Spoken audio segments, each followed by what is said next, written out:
आई लो मोहम्मद, लो मुझे जेल में डालो, मैं देखना चाहता हूं कि आपकी जेल में कितनी जगह।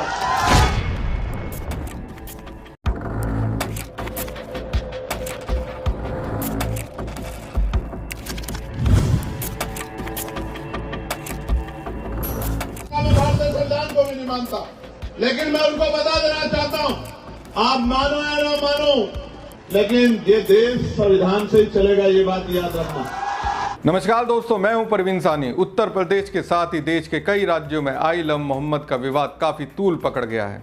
न सिर्फ उत्तर प्रदेश बल्कि उत्तराखंड, तेलंगाना, गुजरात, महाराष्ट्र सहित कई राज्यों में मुस्लिम समुदाय के लोगों ने आई लव मोहम्मद के पोस्टर लेकर सड़कों पर उतरकर प्रदर्शन किया है। विशेषकर उत्तर प्रदेश के कई शहरों जैसे उन्नाव, बरेली, कौशाम्बी, लखनऊ, महाराजगंज में इस मामले में प्रदर्शन हो चुके हैं। इस मामले में विवाद 4 सितंबर को कानपुर के रावतपुर में 12 वफात के जुलूस के दौरान शुरू हुआ। यहाँ पर मुस्लिम समुदाय के लोगों ने एक बैनर लगाया था जिस पर लिखा था आई लव मोहम्मद। हिंदू संगठनों ने इसका पुरजोर विरोध किया और कहा कि 12 वफात के जुलूस में ये नई परंपरा शुरू की जा रही है। अब दोस्तों, चंद्रशेखर आजाद डंके की चोट पर कह रहे हैं, मैं कहूंगा आई लव मोहम्मद। मैं कह रहा हूं आई लव मोहम्मद, लो मुझे जेल में डालो, मैं देखना चाहता हूं कि आपकी जेल में कितनी जगह। अब का आलम यह है, मुझे साथियों द्वारा बताया गया, कहते हैं संविधान ने 25-26 में धार्मिक आजादी दी है, लेकिन अगर आप आई लव मोहम्मद कह देते हैं तो मुकदमा दर्ज हो जाता है और आपको जेल में डाल दिया जाता है। ये देखिए, अगर आप भगवान बुद्ध की कथा करते हैं तो पंडाल तोड़ दिए जाते हैं, मूर्तियां उठा के फेंक दी जाती है, आपको कोई नई परमिशन नहीं मिलेगी। और जिनके पास राजकाज है वो रोज कोई आयोजन करे, उनको किसी परमिशन की जरूरत नहीं है। मैं कह रहा हूं आई लो मोहम्मद, लो मुझे जेल में डालो, मैं देखना चाहता हूं कि आपकी जेल में कितनी जगह। कोई किसी भी विचार को, किसी भी किरदार को पसंद कर सकता है, उसके लिए आप ठेकेदार नहीं। जितना प्यार हम बाबा साहब अम्बेडकर को करते हैं, उतने उन तमाम क्रांतिकारी महापुरुषों को भी करते हैं जिन्होंने गैर बराबरी के खिलाफ आंदोलन चलाया। जिनके लिए कहा रामेश्वर पवन जी ने कि उन्होंने कहा बाबा साहब को संस्कृत नहीं आता, मैं उनको संत नहीं मानता हूं। और जो सनातन की मान्यता, उनके अनुसार कोई दिव्यांग व्यक्ति जगत गुरु हो ही नहीं सकता। ये सनातन की मान्यता मैं नहीं कह रहा हूं, किसी से पूछ लो। मैंने सिर्फ इतना कहा था कि सनातन में लिखा है कि जैसे कर्म करोगे अगले जन्म में वैसा ही मिलेगा। तो आपने श्रीमान जी ऐसे क्या कर्म किए कि कुदरत ने आपसे आंखें छीन ली? मैंने यही बात कही, मैंने कोई अपराध नहीं किया, कोई टिप्पणी नहीं की। ऐसा क्यों हुआ, इसका जवाब उनके कर्मों के आधार पर, सनातन के आधार पर निर्धारण होना चाहिए। लेकिन वो बार बार हमारे महापुरुषों को, और उन्होंने भी डॉक्टर बाबा साहब अम्बेडकर को भी उन्होंने कहा कि मैं नहीं मानता। अच्छी बात है, आप नहीं मानते, और आप क्यों मानोगे समतामूलक समाज की विचारधारा को? क्यों मानोगे आप भारतीय संविधान को? उन्होंने कहा मैं भारतीय संविधान को भी नहीं मानता, लेकिन मैं उनको बता देना चाहता हूं, आप मानो या ना मानो, लेकिन ये देश संविधान से ही चलेगा, ये बात याद रखना। ये देश संविधान से चला है, संविधान से चल रहा है, संविधान से चलेगा। और जिसको संविधान से दिक्कत हो वो कहीं और चला जाए। जिसको भारतीय संविधान में आस्था ना हो वो किसी दूसरे देश के संविधान में जो आस्था रखता हो वहां चला जाए जहां उनका राज हो। यहां भारतीय संविधान का राज है और यहां के प्राइम मिनिस्टर भी संविधान को माथे पे लगाते हैं। याद है नहीं याद है आपको? अगर कोई संविधान के विरोध में जाके अनर्गल टिप्पणी करेगा, संविधान सम्मत कार्रवाई करा के उसको जेल में भिजवाने का काम भी आजाद समाज पार्टी भीम आर्मी के लोग करें।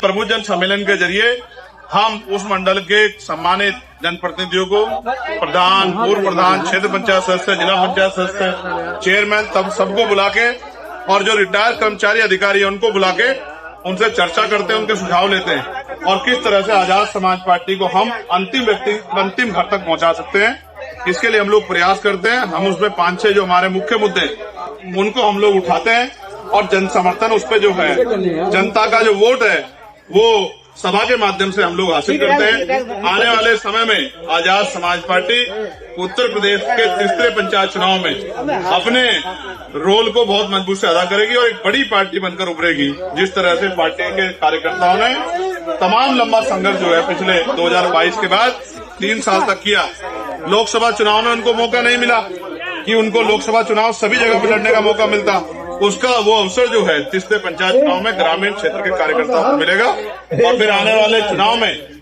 2027 में बड़े पैमाने पे लगभग 50% सीटें हम लोग पिछड़े वर्ग के, अति पिछड़े वर्ग के भाइयों को देने का काम करेंगे, उनकी हिस्सेदार सुनिश्चित करेंगे। रायगंज में आपने कुछ मकानों के ध्वस्तीकरण को लेकर अभी मंत्री संबोधित किया है, क्या मामला है? क्या देखिए, रायगंज यही रेलवे स्टेशन के पास विस्तार के नाम पे 150 से ज्यादा मकानों को तोड़ा जा रहा है। उन मकानों में बड़े पैमाने पर आबादी शेड्यूल कास्ट के लोगों की, पिछड़े वर्ग के लोगों की। सवाल ये है, जो लोग 100 साल से रह रहे हैं, जिनके परिवार वहां रह रहे हैं, कारोबार वहां है, जिनके बच्चों की शादियां हैं, पढ़ाई है, उनको वहां से उजाड़ने काम ये सरकार क्यों करे? विकास के नाम विस्तार करना ही है तो उनको वहां से पुनः कहीं विस्थापित कर दिया जाए, उनको मुआवजा दे दिया जाए, जिससे कि वो कहीं अपने परिवार के साथ सम्मानपूर्वक जी ले। और मुआवजा भी नहीं दे रहे और बुलडोजर से उजाड़ने का काम करे। हमारे कार्यकर्ताओं ने विरोध करवा के अभी तो रुक गया, लेकिन आप समझिए कि उनमें लगभग 50 मकान ऐसे हैं जो प्रधानमंत्री आवास योजना के तहत बने। तो अगर वो जगह उनकी जगह नहीं है तो कैसे आपने बना दिए? तो इसका मतलब ये है कि कोडियों, उस कीमती जमीन को कोडियों के भाव, यहाँ लंबे समय से भ्रष्टाचार चल रहा है, वो पूंजीपतियों को, इंडस्ट्री वाले लोगों को दी जा रही है और गरीबों का हक छीना जा रहा है। ये गलत है, इसको हम लोग बर्दाश्त हैं। युवाओं और जो वोटर्स हैं उनको अपने माध्यम संदेश क्या देंगे? युवा तो बहुत बड़े पैमाने पे आजाद समाज पार्टी के साथ है। युवा तो हमारी सबसे बड़ी शक्ति, क्योंकि युवा के अंदर परिवर्तन की चाहत, और जिस तरह से आज बेरोजगारी बहुत बड़े पैमाने पे, जिस तरह से महंगाई ने कमर तोड़ दी, पर जिस तरह से शिक्षा का बाजारीकरण हो गया है, महंगी शिक्षा होगी, आज युवाओं के अंदर चिंता, वो चाहते हैं कि युवाओं को मौका मिले, आजाद समाज पार्टी ताकत में आए। और मैं युवाओं से यही कहना चाहता हूं कि उनको संघर्ष करना है, अगले 17-18 महीने कमर कस ले, और जब तक उत्तर प्रदेश का चुनाव ना खत्म हो, चैन से ना बैठे, 1-2 घंटे रोज क्षेत्र में जाकर काम करें, अपनी बूथ कमेटी, सेक्टर कमेटी, विधानसभा कमेटी, भाईचारा कमेटी बनाकर आजाद समाज पार्टी घर घर तक पहुंचाएं, जिससे नीतियां बना के उनको कल आने वाले समय रोजगार दिया जाए और समान काम समान वेतन के फॉर्मूलों को लागू किया जाए। मैंने आप ही के चैनल्स पे देखी, हिम्मत तो किसी में इस तरह की है नहीं, तो आप ही के चैनल पे सुना था कि हम दूसरे नहीं कोई करा पिंडदान कर देंगे। तो जब तक भारतीय संविधान है तब तक तो मुझे कोई रोक नहीं सकता। दूसरा पिंडदान रोज कर दो, क्या फर्क पड़ता है मुझे? हम तो वो हैं जिनको सदियों तक जो है आपने मंदिरों में नहीं घुसने दिए, क्या पिंडदान की बात करते?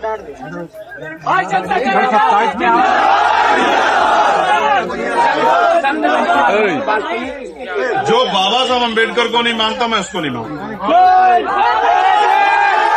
बाबा साहब अम्बेडकर को मानता है, जो हमारे महापुरुषों को मानता है, जो भारतीय संविधान को मानता है, किसी जाति धर्म का, हम भी उसका सम्मान करते हैं। लेकिन जो हमारे महापुरुषों का सम्मान नहीं करता, भारतीय संविधान का सम्मान नहीं करता, जो बाबा साहब अम्बेडकर का सम्मान, तो हम भी उसको न मानते न उसको सम्मान करते। हम चुनाव 2027 के गठबंधन के साथ होगा कि तीसरे पंचायत चुनाव तो देख लो, वो तो सेमीफाइनल है, पहले उससे तो निपट लो। स्वामी प्रसाद मौर्य ने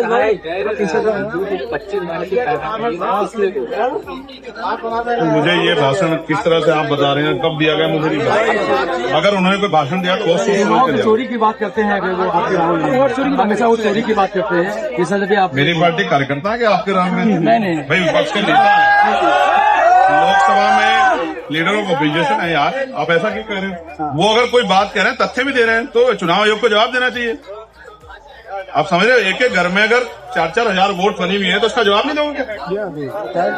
एक आदमी की 10-10 जगह वोट, इसका जवाब नहीं दोगे? इसमें क्या है? कोई गलत सही कहेगा, उसकी सही बात है। बिहार चुनाव को लेकर क्या सोच? देखिए, बिहार चुनाव को लेकर पार्टी वहां तैयारी कर रही है, जो भी पार्टी का फैसला होगा हम लोग उसका सम्मान करेंगे। धन्यवाद। साथ नहीं हो सकता, ऐसे कमेंटमेंट बहुत सुने गए हैं, कैसे देखते हैं? IT इंडस्ट्री में भी खतरे के बादल ट्रम्प जी की वजह से मंडरा रहे हैं। कितने इंजीनियरों की जॉब जाएगी किसी को पता नहीं है। मैं आपसे कहना चाहता हूँ, हालांकि मैं क्रिकेट मेरा बहुत पसंदीदा खेल है, लेकिन अभी मैं उन लोगों की लड़ाई लड़ रहा हूँ जिनके पास ना खाने को रोटी है, ना पीने को साफ पानी है, ना पहनने के कपड़े हैं, ना सुरक्षा। मैं उनकी लड़ाई लड़ रहा हूँ।